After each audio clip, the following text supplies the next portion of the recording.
अकेले हैं तो क्या गम है, चाहें तो हमारे वश में क्या नहीं, एकला चलो रे एकला चलो रे।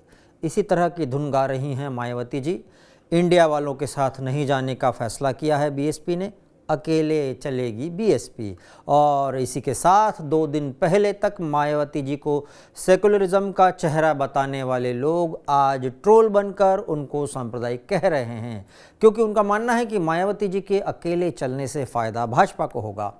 इंडिया गठबंधन को चाहने वालों का गणित था कि लोकसभा चुनाव के दौरान इंडिया वर्सेस एनडीए ये मुकाबला हो तो बीजेपी के अश्वमेध यज्ञ के घोड़े को रोका जा सकता है, वरना बीजेपी के दौड़ते घोड़े सबको रौंद देंगे। उत्तरी राज्यों की 200 सीटों पर 1 to 1 मुकाबला हो जाए तो बीजेपी को कड़ी चुनौती दी जा सकती थी, लेकिन मायावती जी के प्लान ने बिजली गिरा दी। यूपी की 80 लोकसभा सीटों पर अब 3 पक्षीय या कहा जाए कि 4 पक्षीय मुकाबला होगा, क्योंकि असदुद्दीन ओवैसी साहब भी अपने उम्मीदवार खड़ा करेंगे, AIMIM पार्टी वाले। कहा जा रहा है कि इंडिया गठबंधन में शामिल होने के लिए मायावती जी ने शर्त रख दी थी कि करीब 45 सीट बीएसपी को दी जाए, 45 नहीं तो 40 तो दी ही जाए, बाकी बची जो 35 या 40 इसी तरह का 35-40 का ही आंकड़ा वो सपा, कांग्रेस और आदि पार्टियां वो लेते रहें, हमको 40 से ऊपर चाहिए। 2014 में मोदी की सुनामी में भारतीय जनता पार्टी और एनडीए ने 73 सीटें जीत ली थीं। इसके बाद 2019 में अपनी पुरानी अदावत भुलाते हुए बुआ और बबुआ यानी मायावती जी और अखिलेश जी दोनों की पार्टी एक साथ आई।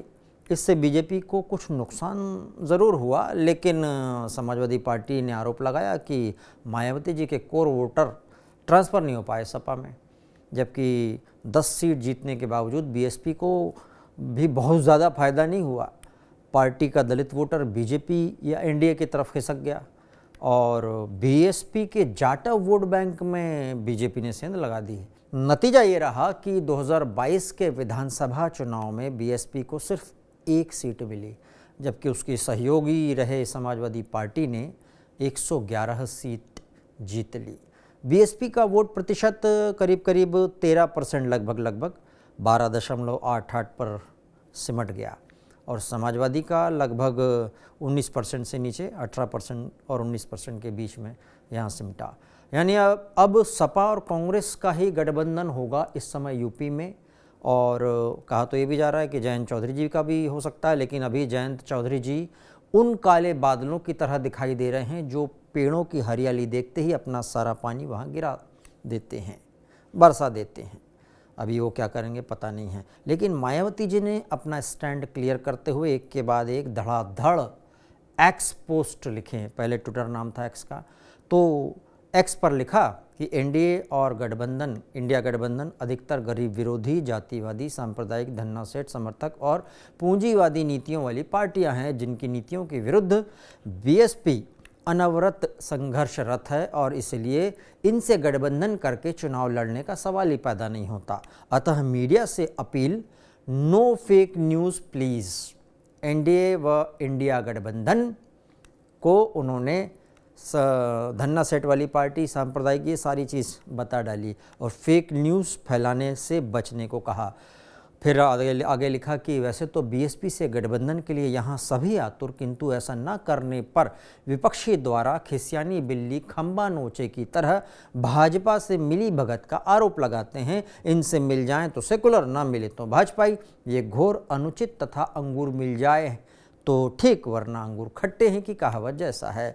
फिर इसके अलावा उन्होंने कहा एक्स पोस्ट पर कि बीएसपी से निकाले जाने पर सहारनपुर के पूर्व विधायक कांग्रेस व उसकी पार्टी के शीर्ष नेताओं की प्रशंसा में व्यस्त हैं, जिससे लोगों में ये सवाल स्वाभाविक है कि उन्होंने ये पार्टी छोड़ी क्यों और फिर दूसरी पार्टी में गए क्यों। ऐसे लोगों पर जनता कैसे भरोसा करे।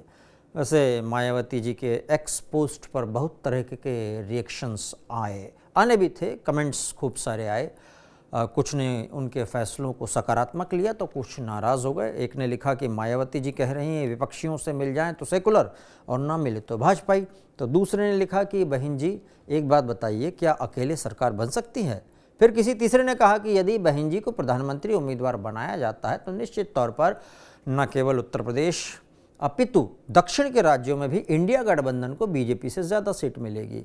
मोदी जी को हराना है तो केवल बहन जी को ही प्रधानमंत्री उम्मीदवार बनाना होगा, ये उन्होंने लिखा। वैसे सेकुलर खेमा जो मायावती जी के आने से इंडिया की सीटों का गठजोड़, जोड़ घटाना, ये सारे गणित फॉर्मूले लगाने में 3 दिन से लगा हुआ था और आकाश पाताल एक किए हुआ थे, वो झल्ला कर कहने लगे कि सीटों पर बात नहीं बनी तो अकेले चल दी बहन जी। आपका फैसला इंडिया के वोट काटना है लगता है, इंडिया गठबंधन से आपकी बात नहीं बनी इसलिए अकेले चल दी। अलग अलग पक्ष विपक्ष हुआ। एक ने कहा कि मायावती जी बे लाइक सिर्फ हंगामा खड़ा करना मेरा मकसद नहीं, मेरी कोशिश है कि ये सूरत बदलनी चाहिए, गरीबी सर्वजनों का आंदोलन जारी रहना चाहिए। यही पक्ष विपक्ष इन दिनों चल रहा है। लेकिन मायावती जी का हाथी अकेले अपने दम पर आगे बढ़ना चाहता है। जनता इस फैसले को, वोटर इस फैसले को कैसे लेंगे ये तो आने वाला वक्त ही बताएगा। जैसे बाकी रिपोर्टर्स कहते हैं वैसे हम भी कह देते हैं।